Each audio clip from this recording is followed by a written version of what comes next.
여러분 반갑습니다. 시촌입니다. 여러분 혹시 이 집을 기억하실지 모르겠습니다. 여기는 경기도 광주시고 이 집이 새 집입니다. 예전에 경매에 나왔던 집인데 저희가 같이 한번 분석을 해본 적이 있어요. 그때 당시 이 집이 감정가가 7억 3천만 원인데 이게 보세요. 최저가가 4,200만 원. 와, 엄청나게 떨어졌죠. 이렇게 떨어진 이유를 우리가 한번 같이 공부를 했었습니다. 당시 기억을 다시 되짚어 보겠습니다. 당시 경매 물건의 말소 기준 권리가 여기 보이는 압류, 여기 있죠? 2022년 6월 29일 압류인데 그보다 앞에, 그보다 선순위인 전세권 설정이 있었습니다. 그래서 선순위 전세권 설정이기 때문에 게다가 그 전세 보증금이 7억 2천만 원. 요거를 모두 다 낙찰자가 인수하는 조건이다. 그래서 이 경매 물건은 굉장히 위험하다. 여러분 요거 낙찰 받으시면은 7억 2천만 원 여러분이 다 낙찰자가 떠안게 됩니다. 요래서 위험하다고 제가 영상에서 같이 여러분과 공부를 했었는데 그런데 여러분 낙찰자가 나타났습니다.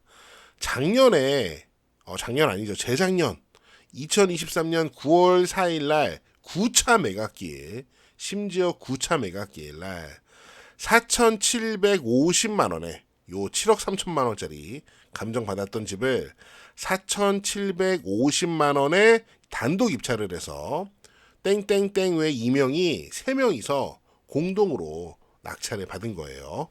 제가 당시에도 요 낙찰된 결과를 봤거든요. 그래서 굉장히 궁금했습니다.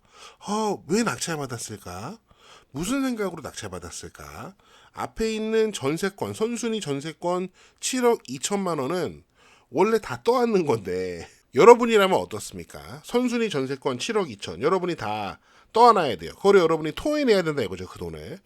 그렇게까지 하면서 이 집을 여러분 사시겠습니까? 이 낙찰가에다가 보증금 7억 2천까지 더하면은 8억이 넘는 집이 되는데 경기도 광주에 아무리 새 집이라고 해도 내가 이걸 8억을 주고 살까? 저는 아니라고 생각했거든요. 그래서 제가 이 낙찰자가 혹시 선순위 전세권자하고 어떤 관계가 있는 사람들인가, 뭐 특수 관계에 있는 사람들인가 그렇게 생각을 추측을 해봤는데 지금 상황이 돌아가는 거 보니까 아닌 것 같아요. 지도로 이 집의 위치를 살짝 확인해 보도록 하겠습니다. 여기 보시면은 분당이 있고요. 용인 죽전이 있습니다.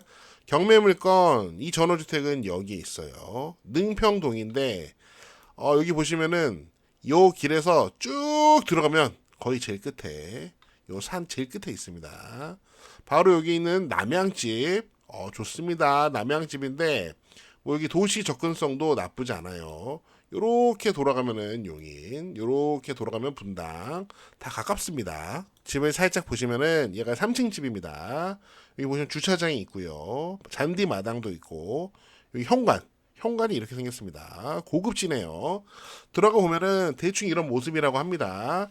좋네요. 공사도 다 완료됐고 집 안에도 깔끔한 새 집입니다. 와, 저도 가서 살고 싶을 정도로 집이 좋아 보이고 시스템 에어컨에 창문으로 바라보는 산의 모습도 와 좋습니다.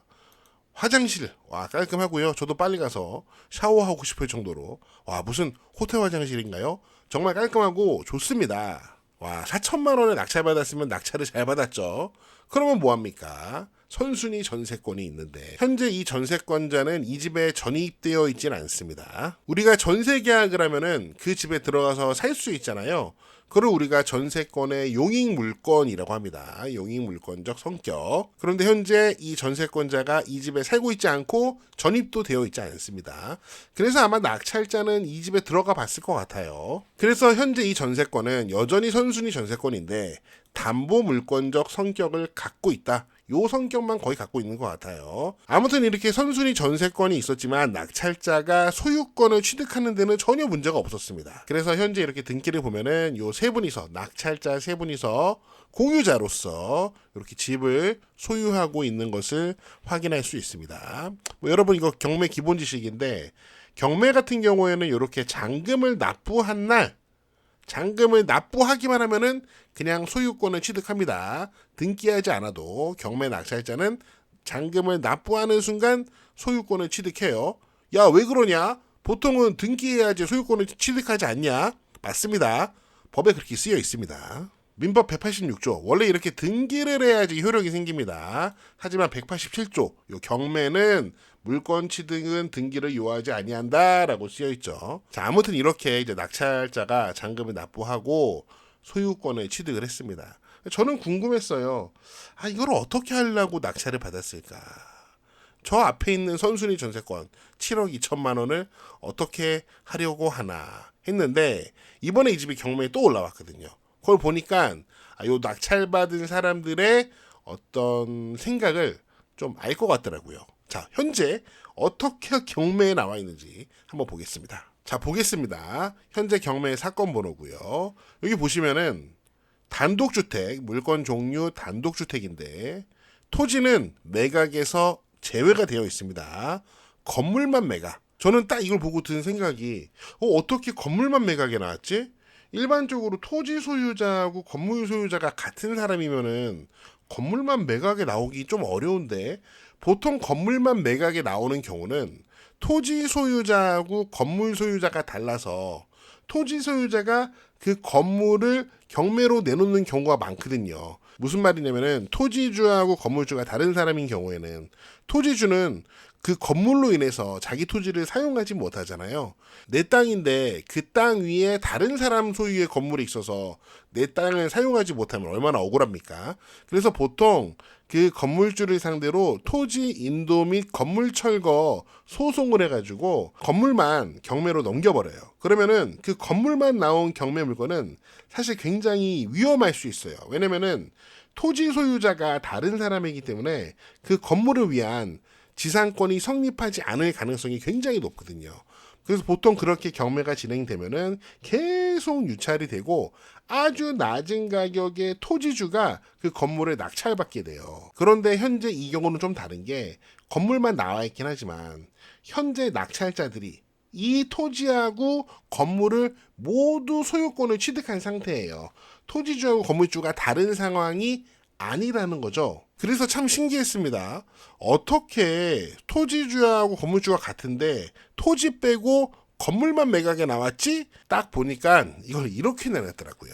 이 소유자들이 건물만 우리가 공유물 분할을 하겠다 해가지고 공유물 분할을 위한 경매, 형식적 경매로 이 건물만 3억 5천, 감정가 3억 5천에 내놓은 거예요. 지금 상황이 굉장히 복잡해지고 있습니다.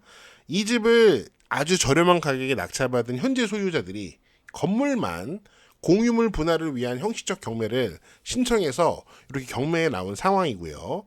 자, 그래서 경매 정보지에 이렇게 내용이 정리되어 있습니다. 첫 번째, 이 사건 건물을 위해서 그 대지의 법정 지상권이 성립할 여지가 있다. 당연하죠.